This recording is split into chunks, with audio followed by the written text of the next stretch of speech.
চারিদিকে চলছে ট্যারিফ ওয়ারে কখনো বেশি পরিমাণে ট্যারিফ লাগানো হচ্ছে, কখনো আবার 3 মাসের জন্য ট্যারিফকে পজ করে দেওয়া হচ্ছে। চায়নার উপরে 25% থেকে শুরু হয়ে 104%, 125% অবধি ট্যারিফ চলে যাচ্ছে। তার পাল্টে আবার চায়না ট্যারিফ লাগাচ্ছে। এসবের মাঝখানে মার্কেটে কখনো 5% ডাউন, কখনো আবার 2% আপ, কখনো আবার 3% ডাউন, কখনো আবার 8% up. Nasdaq, Dow and Jones এগুলো তো রোলার কোস্টার রাইডের মতন উপরে যাচ্ছে নিচে যাচ্ছে। এর সাথে সাথে পাল্লা দিয়ে ইন্ডিয়ান মার্কেটে উপরে যাচ্ছে, আবার নিচে যাচ্ছে, আবার উপরে যাচ্ছে। খুবই বেশি টার্ময়েল চলছে। এরকম সিচুয়েশনে আমাদের কি করা উচিত? আমাদেরকে ইনভেস্টিং কন্টিনিউ রাখা উচিত, না আমাদেরকে ইনভেস্টিং বন্ধ করে দেওয়া উচিত? আমি বলবো, যেহেতু ট্যারিফ ওয়ার চলছে, এরকম সিচুয়েশনে আমাদেরকে কিছু শেয়ার এরকম খুঁজে নেওয়া উচিত যেগুলোতে ট্যারিফের খুব একটা এফেক্ট আসবে না। প্রথমে বুঝতে হবে যে ট্যারিফের এফেক্ট কী ধরনের শেয়ারের উপরে আসে। সাধারণত যাদের এক্সপোর্ট খুব বেশি এবং এক্সপোর্টের মেজরিটি যেটা ইউএস মার্কেটে যায়, তাদের উপরে ট্যারিফের বিভিন্ন প্রবলেম আসতে পারে। বিশেষত দেখা গেছে অটোমোবাইল থেকে শুরু করে আইটি সেক্টরে বিভিন্ন ট্যারিফের জন্য বেশি পরিমাণে, এমনকি হেলথ কেয়ার সেক্টরেও প্রচুর, যেহেতু ওষুধ আমরা অনেক সাপ্লাই করি, প্রসেস ফুড সাপ্লাই করি, সেই সব সেক্টর খুব বেশি এফেক্টেড এই ট্যারিফের জন্য। তো আজকের ভিডিওতে আমি 3টে শেয়ার এরকম নিয়ে এসেছি যাতে এক্সপোর্টের পরিমাণ খুব কম, কোম্পানিগুলো প্রফিটেবল, ফান্ডামেন্টালগুলো খুব ভালো, আগামী দিনে ভালো রিটার্ন দিতে পারে। তো আজকে ভিডিওতে সেই 3টি শেয়ার সম্পর্কে আলোচনা করব।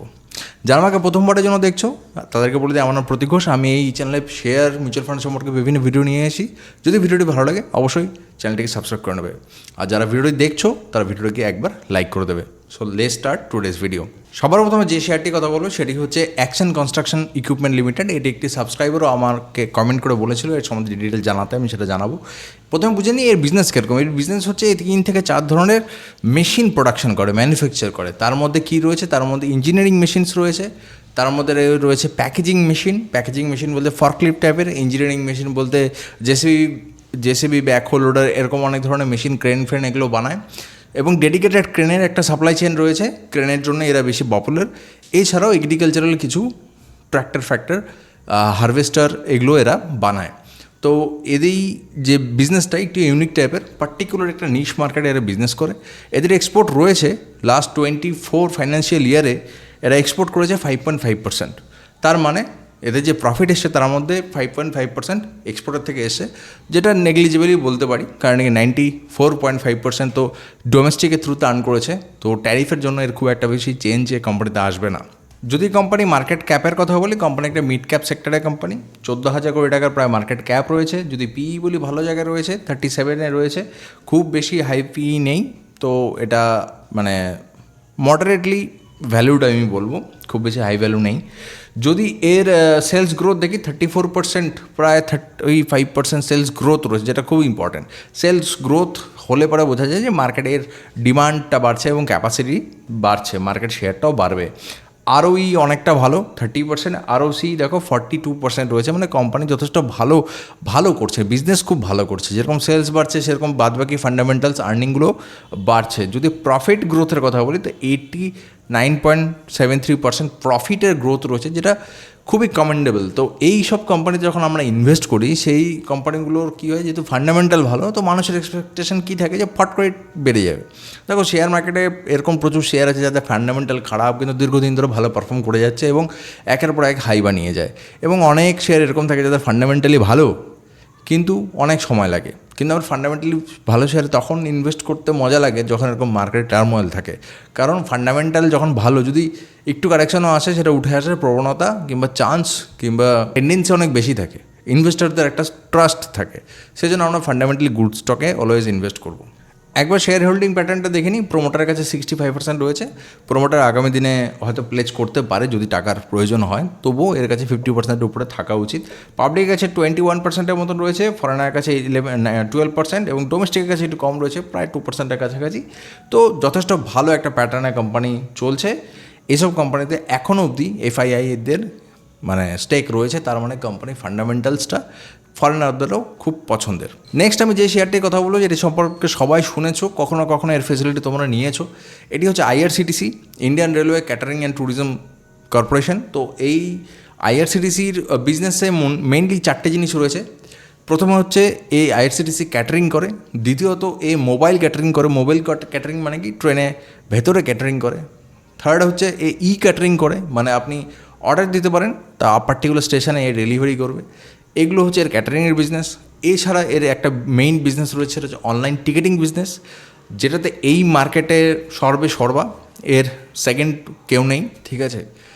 এরপরে এর আর একটা প্যাকেজ রয়েছে, যেটা ট্যুরিজম, যে বিভিন্ন ধরনের প্যাকেজ বার করে ইন্ডিয়ান রেলওয়ে থ্রুতে ট্যুরিজমেরও কাজ করে, পার্টিকুলার কিছু রুট আইটিনারির ভেতরে এ ট্যুরিজম করে।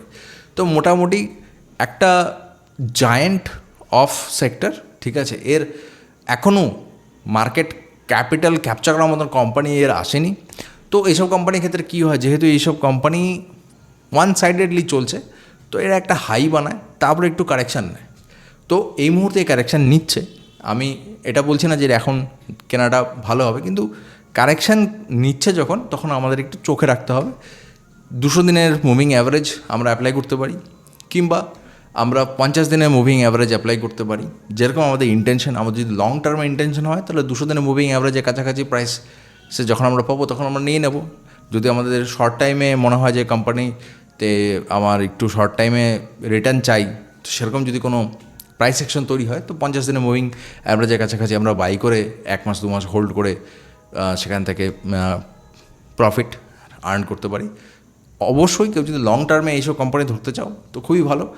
এই আইআরসিটিসি ফুললি মানে ইন্ডিয়ার উপরেই বেস করে চলছে, তো এখানে ট্যারিফের কিছু আসবে না, ইন্ডিয়ান রেলওয়ে থেকে বাইরে এখনও অবধি কিছু যায় না। এছাড়াও এর ভেতরে আর একটা বিজনেস রয়েছে, রেল নীর বলে একটা ওয়াটার বটল প্যাকেজিংয়ের বিজনেসও করে, যেটা অবভিয়াসলি রেলের থ্রুতেই বিক্রি হয়। তো সেটাও একটা মার্কেট লিডার কোম্পানি, একটা লার্জ ক্যাপ কোম্পানি। 58,000 এর রয়েছে মার্কেট ক্যাপিটাল। P47 একটু হাই ভ্যালুড রয়েছে, আর একটু অপেক্ষা করে কেনা উচিত। আর যদি আমরা দেখি সেলস গ্রোথ, তো 20.58% সেলস গ্রোথ রয়েছে, যেটা ভালো। এসব কোম্পানিতে কি হয়, লার্জ ক্যাপে খুব বেশি সেলস গ্রোথ হয় না, কিন্তু এর যেহেতু মার্কেটে একটাই কোম্পানি, রেলওয়ে যত মানে গ্রোথ করবে, এর গ্রোথও এক্সপোনেনশিয়ালভাবে ওর সাথে সমান তালেই চলবে। আরওই খুবই ভালো, 38, এত বড় কোম্পানি আরওই এতটা খুবই ভালো। ROCও 53, যেটা মানে 53 তো খুবই ভালো। প্রফিট গ্রোথ এখানে 10%, অনেকে দেখে নাক সেট করতে পারো, কিন্তু লার্জ ক্যাপ এটা মাথায় রাখতে হবে। লার্জ ক্যাপে অত স্কোপ থাকে না যে আমরা মানে 30% 40% পাবো, তো সেই হিসাবে এটা অনেক বেটার। শেয়ার হোল্ডিং প্যাটার্নের কথা একবার বলে নিই। শেয়ার হোল্ডিং প্যাটার্ন আমরা দেখতে পাচ্ছি যে 62% কোম্পানি মালিকের কাছে রয়েছে, প্রমোটারদের কাছে রয়েছে, যেটা ভালো স্টেক রয়েছে। পাবলিক কাছে 16%, তার মানে লিকুইডিটি কোনো প্রকার প্রবলেম এখানে হবে না।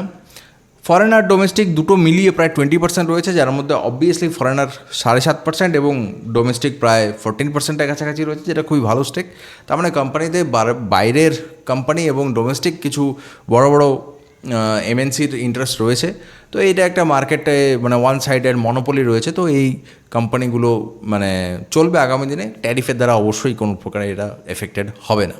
নেক্সট আমি যে কোম্পানির কথা বলবো, এটি খুবই ইউনিক কোম্পানি, ঠিক আছে। এটার সম্পর্কে হয়তো অনেকে শুনেছে, আমার মনে হয় না সবাই শুনেছে। এই কোম্পানি একটা ইউনিক ফেসিলিটি দেয়, সেটা হচ্ছে এই online register and transfer of mutual fund করে। মানে ভারতবর্ষে যত মিউচুয়াল ফান্ড কোম্পানি রেজিস্টার করছে, মানে আমি একটা মিউচুয়াল ফান্ড করবো, তো আমাকে একটা ফর্ম ফিল আপ করতে হবে, আমাকে সেটা রেজিস্টার করতে হবে। তো এই প্রসেসটাকে খুব ইজির সাথে লোকের কাছে নিয়ে আসে। এই কোম্পানির মডেল হচ্ছে যে প্রচুর বেশি পরিমাণে লোকের কাছে পৌঁছায়, প্রফিট মার্জিনটা কম রাখে। এরকম করে না যে খুব বেশি চার্জ করবে, তা না। এর বিজনেস প্রত্যন্ত গ্রামে অবধি আছে, এবং এর যে টেকনোলজি ইউজ করে সেটা খুবই ইউনিক। সাপোজ আমি একটা এক্সাম্পল দিচ্ছি, কাউকে কোনো একটা ফর্ম ফিল আপ করতে হবে, তারপরে সেই ফর্ম ফিল আপটা অনলাইনে জমা দিতে হবে। তো এই কোম্পানি কী করে, একটা পেন আছে ওদের কাছে, সেই পেনটা দিয়ে কাগজে যখন ফর্ম ফিল আপ করে, সেটা ডিজিটালি ফর্মটা ফিল আপ হয়ে যায় এবং সেটা ডিজিটালি সাবমিট হয়ে যায়। এদের কিছু ডিভাইস থাকে, যেটা আমরা স্ক্যানার দেখেছি, যেখানে কার্ড সোয়াইপ করেও মিউচুয়াল ফান্ডের পেমেন্ট করা যায়, এবং সেখান থেকে ফটো নিয়ে KYC এরা খুব সহজে করে দেয়। বিগেস্ট রেজিস্ট্রার এবং transfer of mutual fund in India. এটা মার্কেটে প্রচুর পরিমাণে এরা কাজ করছে। কোম্পানি ফান্ডামেন্টালস এতটাই ভালো যে মানে একবার আমি দেখাবো, কোম্পানি ফান্ডামেন্টালস খুবই ভালো। এই কোম্পানি মানে ফিউচারে মাল্টি ব্যাগার অবধি হতে পারে। কোম্পানি যেহেতু ইন্ডিয়াতে কাজ করে, ডোমেস্টিকেরতে মানে লার্জলি ডোমেস্টিকের উপরে নির্ভরশীল, তো এখানে ট্যারিফের কোনো প্রভাবের আসবে না। এছাড়া কোম্পানি কী করে, কোম্পানি 3টে এন্ডে সার্ভিস দেয়, ইনভেস্টারকে সার্ভিস দেয়, ডিস্ট্রিবিউটরকে সার্ভিস দেয় এবং ম্যানেজমেন্টের সার্ভিস। মানে যারা ইনভেস্টার তাদের জন্য কিছু টুলস বানিয়ে রেখেছে, কিছু সফটওয়্যার বানিয়ে রেখেছে।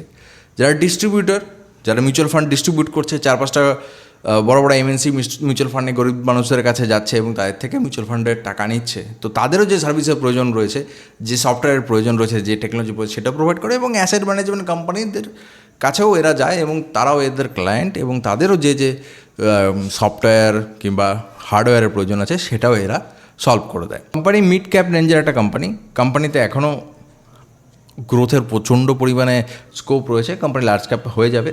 P/42 রয়েছে, ভালো পজিশনে রয়েছে। কোম্পানিতে কোনো ডেট নেই, ঠিক আছে, কোম্পানি একদম ডেট ফ্রি। তার মানে ফিউচারে যদি এক্সপ্যান্ড করতে হয় তো আরও ডেট নিতে পারে। আরও এটা একবার দেখো 44.75% রয়েছে। আরও সিটা একবার দেখো 56.43 রয়েছে, খুবই ভালো। Sales growth 13.55। এবার অনেকে বলতে পারে সেলস গ্রোথটা একটু কম। আমি আগেই বললাম এটা একটু লো মার্জিনে কাজ করে। সেলস গ্রোথ এদের হবে, এদের এরকম না যে সেলস গ্রোথ থেমে থাকবে। সেলস গ্রোথ হবে, এদের যে মানে ডিস্ট্রিবিউটর চেইন যেভাবে বাড়বে, মানে যেভাবে বিভিন্ন লোকেশানে এদের সেন্টার বাড়বে, এদের সেলসটাও বাড়বে, সেলসটা থামবে না। প্রফিট গ্রোথ 22.8% রয়েছে, খুবই ভালো, মানে যথেষ্ট ভালো মিড ক্যাপ কোম্পানি হিসাবে। তো এই ফান্ডামেন্টালসগুলো দেখে এবং কোম্পানির ডিটেলে রিসার্চ করার পর আমার মনে হয় যে এটা ফিউচারে মাল্টিব্যাগার হবে। এবার বাকি যতটুকু রিসার্চের প্রয়োজন আপনারা অবশ্যই করবেন, তবে একবারে শেয়ার হোল্ডিং প্যাটার্নটা আমি দেখিয়ে দিই। এর যদি শেয়ার হোল্ডিং প্যাটার্নটি দেখা যায় তো একটা ইউনিক জিনিস দেখা যাবে, এখানে প্রোমোটারের কাছে কোনো স্টেকই নেই। কারণ আগে যারা এর প্রোমোটার ছিল তারা সম্পূর্ণটা বিক্রি করে দিয়ে কেটে পড়েছে। এবার আমার একটা থিওরি থাকে যে 40%-এর উপরে প্রোমোটার হোল্ডিং থাকা উচিত, তো এই ক্ষেত্রে নেই, তো স্টকটা কি বাজে। ব্যাপার হচ্ছে এরকম এক্সেপশনাল কেসে আমাদেরকে এইটা জিনিস দেখতে হবে যে কোম্পানি ম্যানেজমেন্ট কীভাবে চলছে। যেহেতু এখানে কোনো পার্টিকুলার গ্রুপ নেই কিংবা কোনো বোর্ড সেই হিসাবে পার্টিকুলার প্রোমোটারদের নেই, এই ক্ষেত্রে কোম্পানি প্রফেশনালি রান হচ্ছে, নিজস্ব ম্যানেজমেন্ট রয়েছে, তারা রান করছে। এরকম কোম্পানিকে প্রফেশনালি ম্যানেজড কোম্পানি বলে। যেহেতু কোম্পানির গ্রোথ ভালো, ROE ভালো, ROCE ভালো, সেই ক্ষেত্রে আমাদেরকে এটাও দেখতে হবে যে এই কোম্পানিতে যখন প্রোমোটাররা বিক্রি করেছে, হতে পারে পার্টিকুলার কোনো কারণে বিক্রি করেছে, তো এখন কারা হোল্ড করছে। এখন কি শুধুই রিটেলারের কাছে? এখন যদি শুধু রিটেলারের কাছে থাকে তাহলে কিন্তু কোম্পানিতে ইনভেস্ট করা যাবে না, কারণ ভলাটিলিটি খুব বেড়ে যাবে, রিটেলারের সেন্টিমেন্ট খুব তাড়াতাড়ি চেঞ্জ হয়, তো সেক্ষেত্রে হিউজ লসেস হতে পারে। কিন্তু যদি এইসব কোম্পানিতে বাকি ইনস্টিটিউটগুলোর ইনভেস্টমেন্ট ভালো থাকে, তার মানে বুঝতে হবে তারা হোল্ড করেছে, কোনো একটা কারণেই হোল্ড করেছে। তো এখানে যদি এখন দেখা যায় তো 55% কোম্পানিতে হোল্ড করছে কারা? ফরেনার ইনস্টিটিউট যারা রয়েছে, ইনভেস্টর, তাদের কাছে রয়েছে। পাবলিকের কাছে প্রায় 28% রয়েছে এবং ডোমেস্টিকের কাছে প্রায় 16.71% রয়েছে। আমরা এই ক্ষেত্রে আমরা বুঝতে পারছি যে ইনভেস্টারদের একটা ভালো ইন্টারেস্ট রয়েছে কোম্পানিতে, কারণ কোম্পানি ইউনিক বিজনেস মডেল দেখেই তারা ইন্টারেস্টটা নিয়েছে। তো এইসব কোম্পানিতে ইনভেস্ট করার আগে আপনারা নিজেরা একবার ভালো করে অ্যানালিসিস করে নেবেন। আমার যতটুকু অ্যানালিসিস ছিল সেই অনুযায়ী আমি আপনাদেরকে জানিয়েছি। আমার মনে হয় এইসব শেয়ারগুলো ট্যারিফের দ্বারা খুব একটা এফেক্টেড হবে না, বিজনেস লার্জলি এবং মেনলি ইন্ডিয়াতে। তো আশা করি এই ভিডিওটি আপনাদের ভালো লেগেছে। ভিডিওতে যদি কোনো কনফিউশন কোনো কিছু থাকে তো অবশ্যই কমেন্টে জানাবেন, সেগুলো আমি উত্তর দেওয়ার চেষ্টা করব। আপনার সাথে দেখা হবে পরবর্তী ভিডিওতে।